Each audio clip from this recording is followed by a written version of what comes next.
Hi, welcome to our presentation today. It's called The Reading and Writing Union, How Students Grow as Readers Through Writing. I'm Sally Brown. I'm a professor at Georgia Southern University. I'm Alia Maduri. I'm a second grade elementary teacher. So I'd like to start by talking about how reading and writing are connected. Like, what is the theoretical basis for helping us understand the ways that reading and writing interact to help build skills in both areas? So when we think about reading and writing, what do we think about in terms of the common resources that both of them have in common? And what research from the International Literacy Association tells us is that there are several components that overlap into those two areas. One is knowledge of words, what kids know about words, lengths of words, how words look, syntax or grammar that kids are working with as they read and write, usage and pragmatics, so understanding the context within what they're reading or writing, visuals like graphophonemics, so what do words look like, what do letters look like, and how do those connect to sound, and then features of text, whether it's a fictional text or nonfiction. And because reading and writing have those common areas, it gives us two aspects of how they build on each other. And one of those is that readers use this information to decode words and comprehend text. And the other is that writers use this information to spell words, craft sentences, and create compositions. So, what does research tell us about the reading-writing connection? It says that reading can improve not only the quality of writing, but a child's spelling abilities. So when we're looking at early childhood, giving kids exposure to different forms of knowledge in reading can be used when the child is writing different genres. So if they're writing a narrative story, or if they're writing a nonfiction piece, more of an expository piece, that they can draw from the things that they've read. Other research shows that free reading, or reading that involves choice, benefits writing performance, especially for kids who are learning English as a new language. And that comes from the exposure to all of the different types of vocabulary that kids get exposed to through reading, and they can use those to then craft their writing. And then what does writing do for reading? And writing can improve reading comprehension skills, and that's probably the single biggest factor that writing can help us with. And so part of that is the spelling knowledge, the letter sound correspondence that develops as kids are writing. They're learning, okay, what is a blend? You know, I'm working with TH to write thank, and then they can transfer that over to their reading of the word thank and other words that start with that. So that's what some of the research tells us. So how do we make a connection to practice? So we don't assume students can make these connections between reading and writing. We really do have to be explicit about the reading and writing connections. We have to do this in our language, in our actions. We have to give students time and practice, so that they understand the reciprocal processes that are at work. And this will help ensure that there is a better sense of connection for the kids. They understand that, and then they can use their reading strategies during writing time and their writing strategies during reading time. We also want to think about reading and writing as collaborative acts, where kids work together to help each other. So many times reading and writing are seen as solitary processes where it's a child interacting with a book or just sitting down writing. But really, when we build spaces where kids can be collaborative, it's easier for them to see and make those connections. And of course, we want to use technology. So technology can, of course, read text to kids. We can use Google Docs to give feedback to students, but technology can be a big part of a practical application. And we can reconfigure some of our writing lessons to be reading lessons and vice versa. And so my partner, Allie, is going to talk about some specific examples from her classroom where she spent a semester flipping reading lessons into writing lessons. So I teach in the southeastern part of the country. My school is a Title I school where 98% of the population do live below the poverty line. So my students typically have a lower vocabulary than more socioeconomically privileged families and students. So considering doing a project where I could connect the reading and writing really was inspiring to me. My school is essentially 100% African American. There's a few other minorities sprinkled around this school, but mostly African American. I have spent most of my career teaching in the public sector. I do have experience in both the private and charter sector as well. I originally qualified in England, and I have been in the United States for the past 10 years.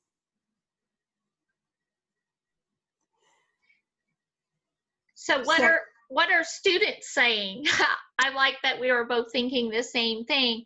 So I asked Allie to talk to her kids and give their opinions about the reading-writing connection. And I feel like a teacher's enthusiasm is infectious. And I was definitely a self-confessed teacher geek. So I love to put theory into practice. And I think I was so enthusiastic about this whole semester's worth of reading and writing that it really did trickle into my kids' psyche. And these are some quotes from two of my girls in my class. One said, "I enjoy writing because I like to write stuff. I enjoy reading because reading helps you learn more words." And then another student said, "I like reading and writing because I get to learn more about it."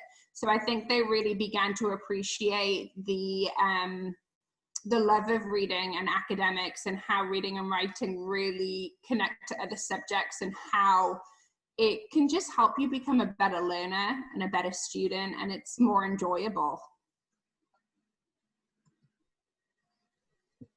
So my school is a Title I school. We are a struggling school. We have a lot of pressure to become a more proficient school. So we are very regimented to the standards. And I was so thrilled to be part of this project because it gave me a little bit of flexibility and a little bit of wiggle room. But one thing that did not change was the fact that I had to follow the standard of the week. And we completed one reading standard for 1 to 2 weeks. And what we're going to show you today is an example of 1 week, one standard, and how I really took it from the beginning was just to be looking, first of all, at exactly what did this standard want my students to accomplish? What is the goal? And I used that goal to drive my instruction for the whole week. And I then basically developed my first reading lesson and then thought, okay, how can I turn this into a writing lesson? What elements are in this reading lesson that lend themselves to our final goal of the week? And that's kind of how I based my whole lesson planning around, and it had to be standards driven.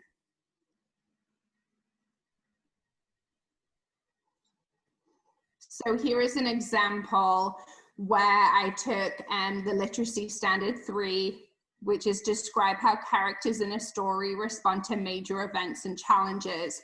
And this was a really fun one for me because I think it lends itself so nicely to both reading and writing.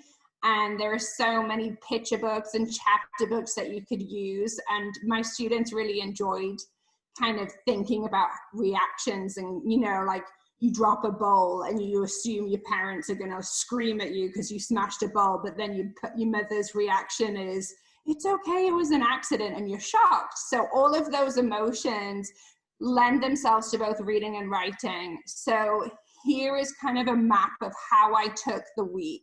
I began always with my reading lesson and then flipped it into a writing. And then when I finished writing the writing lesson, I thought, well, okay, how can I take this further in reading? So always thinking about that connection between reading and writing and taking it further with that goal that I set at the beginning of the week in mind. So by the time I get to the end of the week, how am I going to reach that goal? But also really making it fluid, where almost the kids didn't know necessarily where one lesson ended to the other because of that connection being so strong between reading and writing. And you can see here that I don't have an even amount of reading to writing lessons because it's real life and there's only so much time. And in my standards-based school, Fridays were assessment days. So it wasn't, you know, it's real life where you don't necessarily have 5 hours of reading and 5 hours of writing, but I made it work to the best of my abilities. Anchor charts are a really big part of my classroom. They always have been ever since I moved here. You know, it's a different kind of way in England. Reading and writing are naturally linked. We call it literacy hour. So when I came to New York, I was so shocked by like a whole hour dedicated to reading and a whole hour dedicated to writing.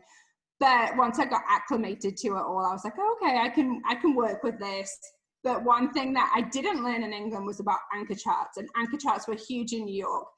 And they're nothing new, they're nothing innovative, but they're so essential. They are there as a silent teacher. They are there to just really help drive your instruction and a reminder of that active collaborative instruction that you have with your students. So pictured here is an example from this lesson, one of the lessons during that week, which was we used a similar one in our reading lesson. And this is an example of the one for writing, where we really thought about what's the major event that could happen? How did the character respond?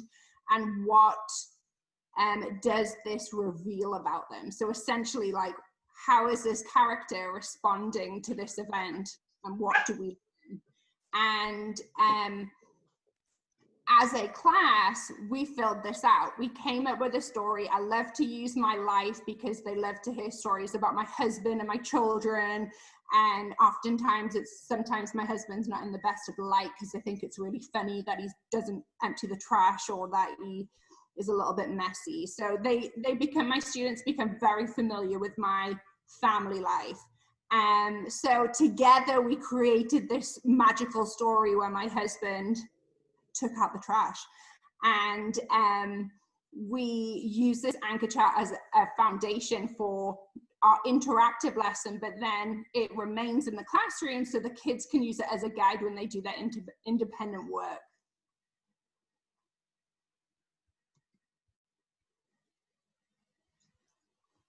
So this is a short clip from Allie's lesson where she's working with that anchor chart that she just showed you. And so we're going to show you what does this look like in the real world with kids. So we're going to do trash. I'm going to say make a mess. Make a mess. And don't clean it up. And don't clean it up. And then I'm going to say eat a delicious meal.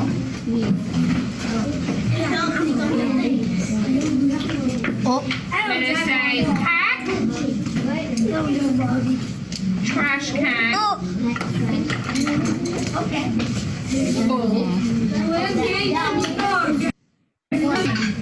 What could happen at the very end, do you think?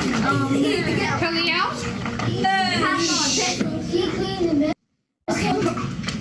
That's a great ending.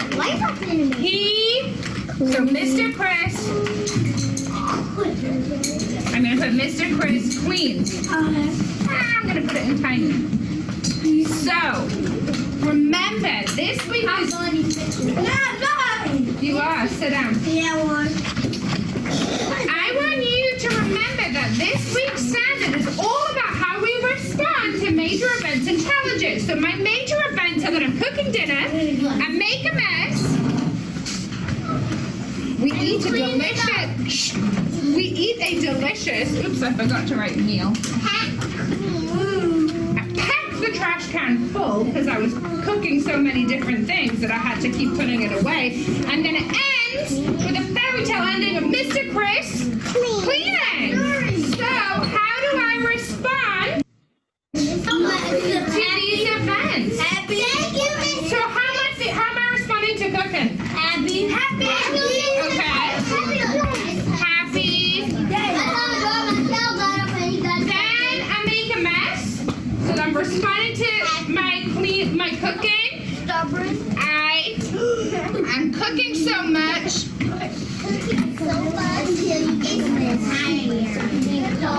How does she feel?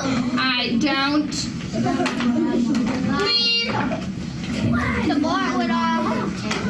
And then how might I react to the trash can being full?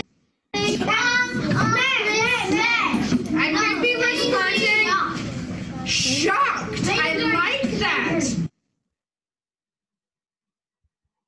So you can see kind of there's a lot of collaboration. I encourage my students to participate in the conversation. It's got to be, you know, that even distribution of responsibility when you're doing that kind of shared writing piece. And this lesson was all about generating ideas. We're not looking for perfect sentences. We're not looking for amazing grammar or spelling. I want my children, my students to know how to generate ideas, to develop ideas for their writing. And this lesson really helped my students get to their own place here. So you can see one of my students' sample work here where it says, my dog poop all over the place. How did the character respond? A little happy, then a bit mad. And then it goes on to say how they take her outside, I clean the house, I take her back in the house to play, then I wash her and I take her to my friend's house. So the character responds a little happy, then a little mad. And what does it reveal about the character? Mad.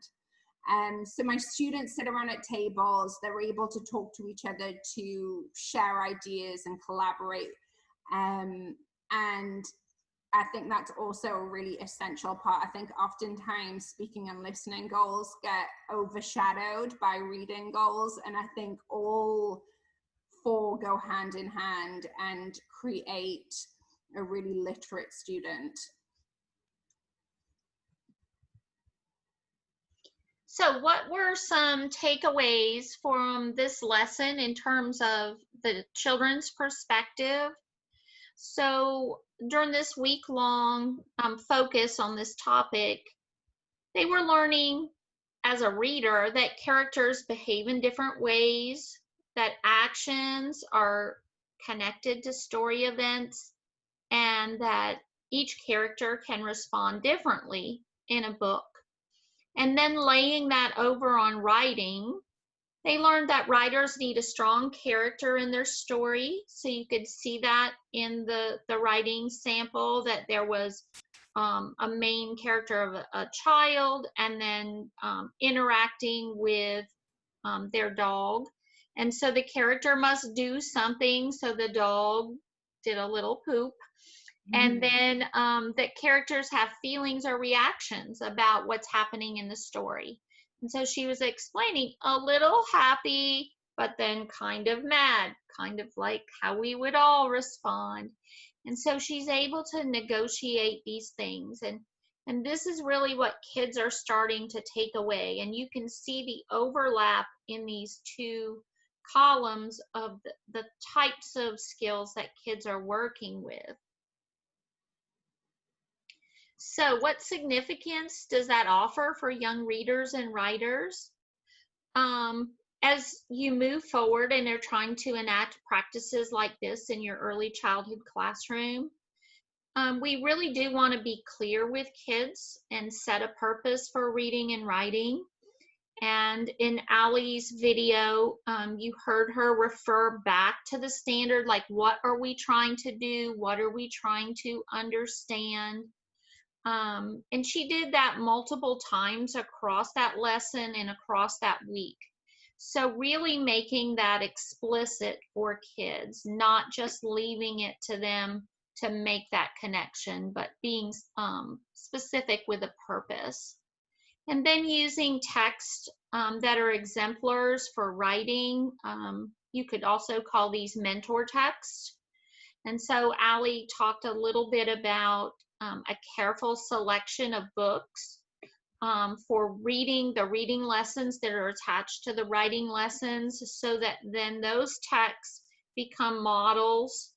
And then Allie is able to draw from those texts. Oh, you remember when we read Clifford the Big Red Dog, and how did Clifford react? She can pull that then into a writing lesson. And then forefronting concepts into short mini lessons, helping kids see those connections. For example, strong verbs, looking for strong verbs while we're reading today, and then using strong verbs in our writing in the afternoon. And then again, going back to what Allie talked about, encouraging collaborative reading and writing activities. Literacy is a social practice, and it really stems from authentic, meaningful experiences with reading and writing, not lessons that are scripted and developed by somebody else. But you could see through Allie's examples how she was able to capitalize on the backgrounds and experiences of her kids. So when she asked them to engage in writing and thinking about characters and how they react in stories, the little girl that did the example, she pulled from her dog, an experience with her dog, and she was able to do that because of her background experiences, but also because Allie modeled a personal experience of her own at home cooking with her family, and how her husband, Mr. Chris, was going to clean up. And so that's really important for young readers and writers to have connections to their own lives when they're engaged in reading and writing. So we appreciate you joining us for our early childhood session today. We would love to continue the conversation with you. Our live session will follow this presentation. And if you're interested, Allie will talk more about how to teach reading and writing in a virtual environment, like during COVID. Yep.